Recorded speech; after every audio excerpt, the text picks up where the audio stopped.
All right, here we go. This is the homeless proofing shit that I was telling you guys about a little earlier today. Ouch factor. Officials believe that the pointy panels will hurt people attempting to grab onto them to lift themselves over the turnstile without paying. The MTA began installing metal spikes like these on the turnstile handrail. I personally haven't seen those yet. Those big metal bracket looking things. So New York City is making some changes to its subway system to try and rein in the rampant lawlessness and disorder taking place down here. And there will now be a big push to keep non-paying riders out of the subway with controversial new devices like these spiked barriers, which will go hand in hand with the involuntary commitment of those who are unable to care for themselves and may pose a danger to others. And although there's debate over how well these barriers are actually going to work, they're just one of the ways in which New York is trying to homeless-proof its subways. You know what they say, if there's a will, there's a way, and some people will try just about anything to avoid paying that fare. You know, they can put on gloves to prevent those spikes from hitting their hands, wiggle through a loose space. You know, you just have to use your imagination, and that's why others believe or this just is ducking a waste and going of time under and money. A serial arsonist on the run this morning. Police releasing video of a man who set 4 fires in less than 2 hours. Cops say this disturbing video shows him setting fire to a pile of garbage on a J train at the Woodhaven Avenue stop. Mayor Eric Adams says he's looking to end the revolving door that sees mentally ill homeless people land in a hospital only to be back on the subways screaming at passengers just a couple of weeks later. Individuals that's been on the streets for many years. Our goal is to give them the trust they need to come inside. So I say it's time to crack down on the shameless fare evaders who just are so brazen. They just walk through another. The only reason why this dumb bitch is saying that is because they just want more money in their pockets. And these fare evaders are basically hurting their bottom line. Who are paying to feel like, why should I bother? But can they stop it, Briella, with this new feature? That is a good question. We're all waiting to find out, Deshani and Dan.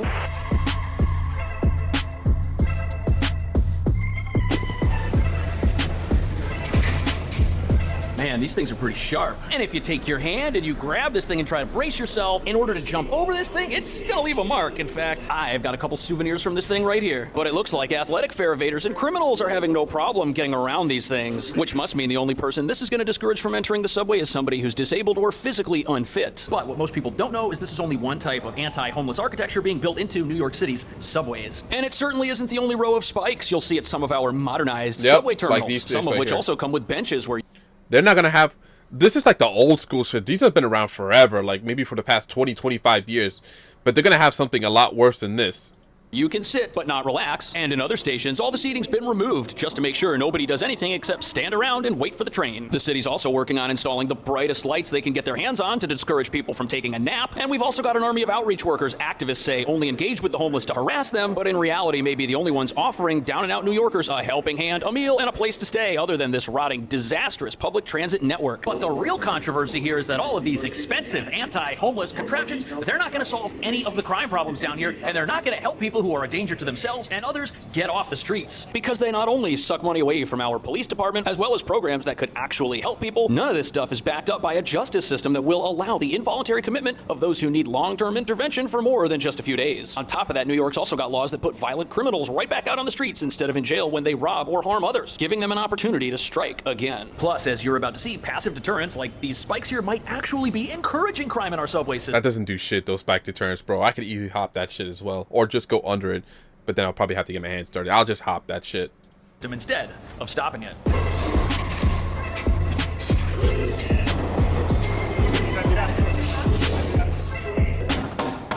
So it should be pretty obvious that these new barriers, they're not at all about stopping fare evasion. People are fare evading right here while I'm filming this video. They don't care. And there's even a security guard who's employed at the station standing just on the other side of this gate who hasn't done anything about it. Maybe they're not here to bust fare evaders. Dude, what the fuck is he gonna do, bro? If he sees a fare evader and he fucking stops him and say, yo, bro, you gotta pay your shit. I guarantee you honestly think he'd get paid enough to get fucking, like, to stop these fucking dudes?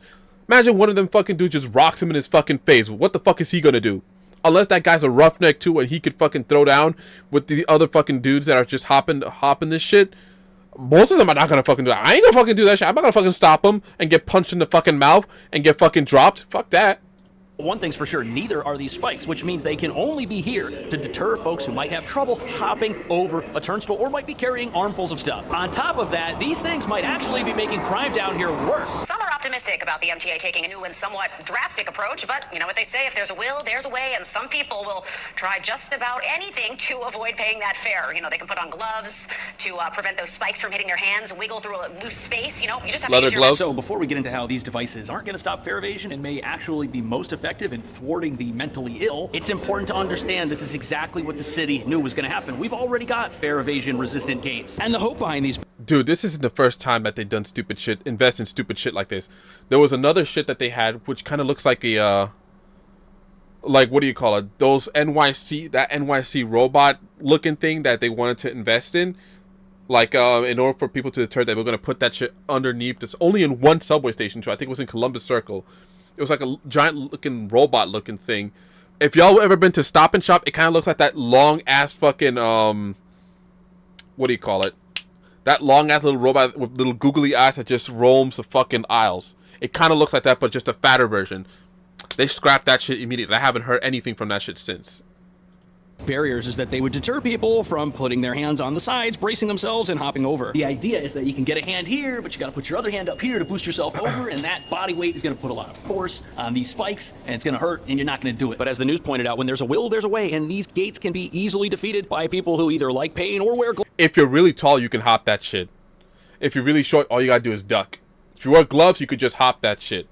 Easy. Or if you just don't give a fuck about the pain, you'll just grab that shit and just go through.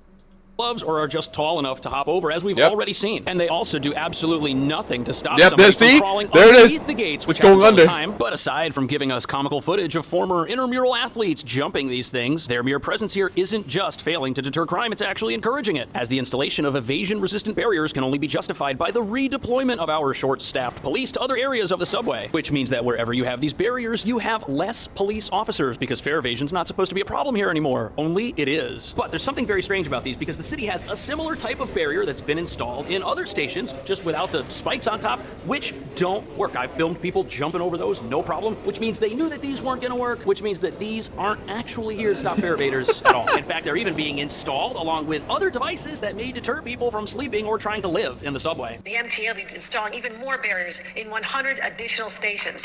Also, bright LED lighting in every station by the end of the year. And the shameless... Yo, I can't fucking stand Governor Hochul, bro. She is such a shitty ass governor, bro. You know who, Governor Hochul? She's the governor of New York.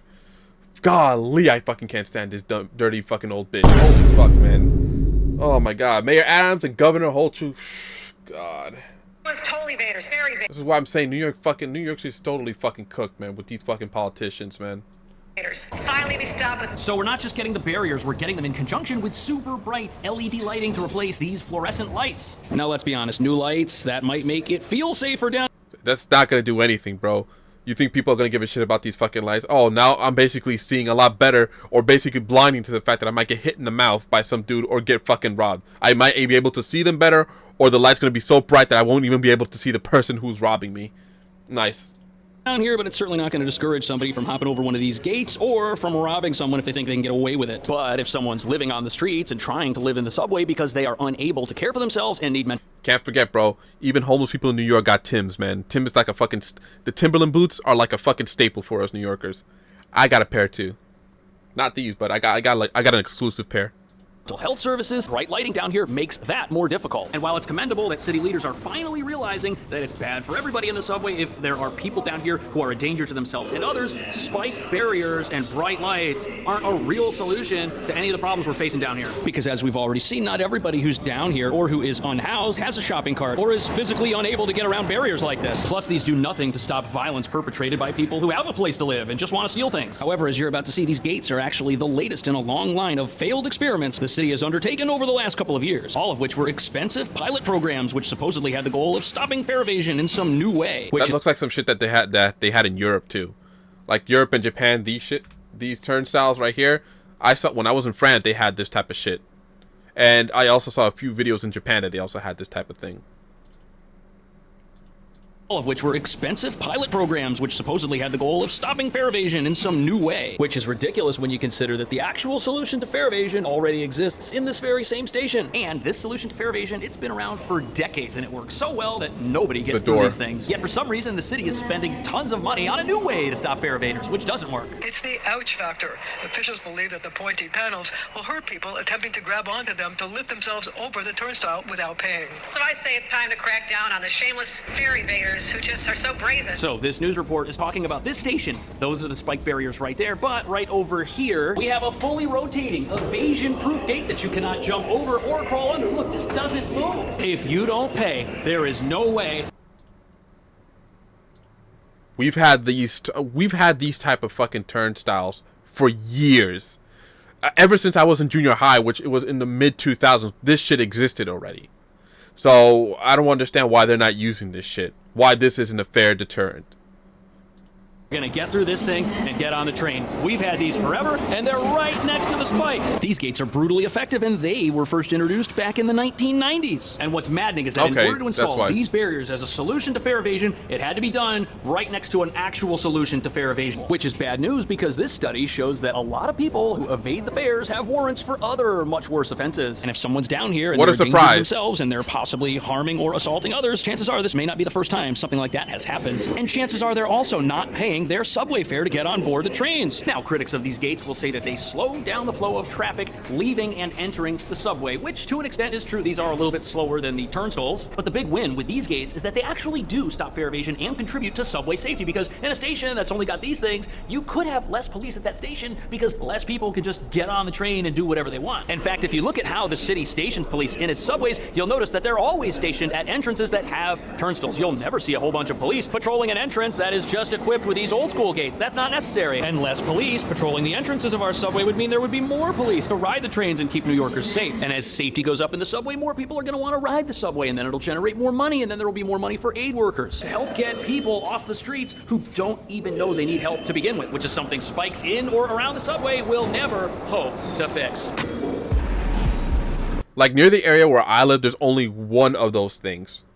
There's only one of those like fare evading deterrent door things that exists. Only one, and the rest are just those turnstiles, like 3 or 4 turnstiles that exist over there. So I'm like, there's no point in even having it, because people are just gonna use the fucking turnstiles to just jump, like to fare evade. What's the point of it? What is the point?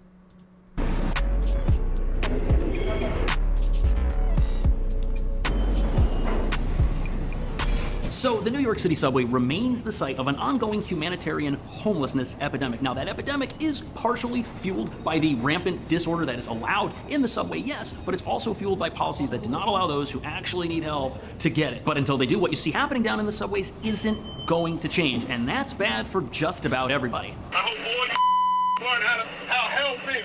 New Yorkers encounter this every day. Yep, every fucking day. There's always one motherfucker who's just fucking going batshit crazy. One who's fucking yelling. Other guys who like looks like he's about to fucking deck you, but he doesn't. Other people who's preaching. Like other people who just playing their fucking music really loud and don't give a fuck. Train car dancers, peddlers, candy sellers. It's just all over. Now we got these fucking like people from South America just selling their food down there, like these fucking tropical little drinks that will get you fucking food poisoning. There's another one that I saw a while ago of a fucking Ecuadorian woman. It was fucking hers to say because I'm half Ecuadorian, having like a table inside the train car like this with a fucking huge ice cream pile that's stacked up, and then fucking serving people like who wants to buy it.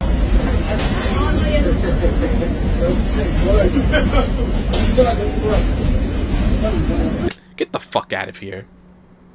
Going to work and school, mentally ill people terrorizing others on the train, clearly in need of help. Recently, there have been high-profile cases of psychosis turning into violence. City homeless outreach workers. So the obvious problem with our subways is that they're doubling as a residence for people who are not able to take care of themselves. And for years, the city has just been allowing that to happen, not helping people who are down and out when they need it. And leaving someone in a tough state is the opposite of compassion. Something should be done, especially when you've got people in our subway who have been down here for years, unable to shower, who struggle to get meals, and may have health conditions that either disable or imperil them. On top of that, they might be using items that are definitely making their... Those are definitely needles. Definitely fucking syringes for the hard stuff. Can't say it because of YouTube, but you know what I mean. Predicament worse. But the issue is that our laws do not allow them to get any meaningful help. And this opinion piece rightly criticizes New York's progressive mentality when it comes to helping the mentally ill. Let me read that. Opinion piece rightly criticizes how the worm turns on NYC's mental health crisis for progressive mayoral wannabes. Yeah. New York's progressive mentality when it comes to helping the mentally ill. Because for a long time, that mentality has been to leave people to their own devices because, after all, they're in a public space. And if someone wants to be a danger to themselves or others, what right do privileged normies with jobs and a family have to complain about it? And how dare they say that the presence of an unstable person acting erratically makes them feel I like his sarcasm a lot. Unsafe. But now it seems people are finally getting on board with the idea that that attitude is the problem and is part of the reason why the subway is the way that it is. Wow, it took him so long for regular New Yorkers to actually get their shit together and wake the fuck up. Man, I hate these motherfuckers, man. I hate them, man. In 2025. Individuals that's been on the streets for many years. But he says too often he'll bring someone to a In 2025, people are so fucking complacent. They always turn the other way whenever there's shit that goes down, or whenever there's something's happening to their fucking like city or town or whatever the fuck. They don't give a fuck. People, it has to get to an extreme point, a breaking point, in order for people to actually do something. Can't stand that shit. hospital for counseling and treatment and see them right back on the trains a few weeks later. Now, Mayor Eric Adams is working to fill the void with a 100-bed treatment facility for people with severe mental illness who... You know he's only doing that because there's going to be an election coming up pretty soon, and he doesn't want to get ousted. So that's the only reason why he's doing it. But as soon, if hopefully not, I hope he doesn't get elected. But worst case scenario, if he does get elected, all this shit is just going to be forgotten. They'll forget about these clinics and all that stuff and all the homelessness. Recently been discharged. So, finally, steps are being made to help those who can't help themselves. But the problem with this approach is that we can build whatever type of facility we want that's supposed to help people. If people are not obligated to use that facility or never end up there, how are they actually going to get the help they need? And oftentimes, the best an outreach worker can do is ask somebody if they want to leave the subway, and when they're told no, move on. And all over the news for the last several weeks, we've been seeing what happens when people Queens? NYPD hunt for serial arsonist who set fire next to sleeping Queens subway passenger. This is another guy. I'm not sure if you guys heard about the first one that happened, where that woman got set on fire by that fucking was it an illegal migrant or something? Some guy from El Salvador or some shit like that. But this is another one. Another one of this shit's happened. Who are unstable are allowed to do whatever they want down here. And this idea of another serial arsonist roaming the subway is incredibly frightening when you realize there are not fire extinguishers down here, and there's not like an FDNY firehouse down here either. There's nothing. And this is just another example of somebody who probably should be... I know a train station, or I think, no, 2 train stations that have an NYPD inside of the train station. One of them is in Queens. Somewhere else, even if they don't want to go, so that they're not injuring folks down here. But now people are starting to realize that rules that release people after a very short stint in a treatment facility aren't going to do anything to help those who need a lot of help on a long-term basis. But in response to the recent unrest underground, it's police officers, not mental health workers, who will be surged into the subways overnight. We asked if the deployments would include additional social workers and medical professionals. So is that going to be part of the overnight surge? No. Having an outreach worker partnering with each police officer is not realistic. The mayor says officers will need to do... So New York City's in a tough spot. Riders are terrified of the subway, and they should be. If you come down here and you got your noise-canceling headphones on and you're not paying attention and you don't have a care in the world... That's another thing. I stopped fucking wearing my headphones inside the train station. But if I do have my headphones, I'm not playing any fucking music. Fuck that. Ain't no way I'm fucking blocking out my hearing, especially when this environment is all fucked up. I ain't doing that. You know? You gotta be aware of your fucking surroundings, especially in the fucking trains. That attitude could put you at risk. And the police won't be down here to arrest the homeless. Instead, they'll tell people who are lounging about to move along, as that's a violation of MTA rules. And they'll have the ability to contact outreach teams if they meet somebody who's in dire need of assistance, can't walk, or is suffering in some way. And to be honest with you, this new plan of having officers flood the subway and having them ride the trains, this is something New Yorkers have been asking for a long time. We all know that when something goes wrong, it usually goes wrong in the absence of law enforcement in a confined space that nobody can escape from. But the issue is our police face an uphill battle in this fight against crime, because even with cops on every train in service, anyone they arrest likely won't be held in jail for their behavior, as assaults and robberies have been decriminalized by our progressive lawmakers who seem content to let those crimes remain misdemeanors, which is what leaves us with a subway system that can never be fixed, which is ridiculous once you realize we've got solutions to stop fare evasion that are decades old, but we don't want to use them for some reason. Instead, we'd rather implement features that might stop somebody who's mentally unwell or disabled from entering the subway without paying, while allowing the very same criminals everyone's afraid of to come down here whenever they feel like it. And all these fucking idiots, bro, I swear. Expensive programs do is siphon money from outreach workers who could be down here contacting those who need help. What do you think about the city's progressive push to install barriers and spikes in some cases to deter certain types of fare evasion? Are these a good plan, a stupid plan, or are these parts of the problem? Let me know what you think. Thank you so much for watching. See you in the next video. Another good video by Castro, bro. This pains me to see my fucking city go to shit, man.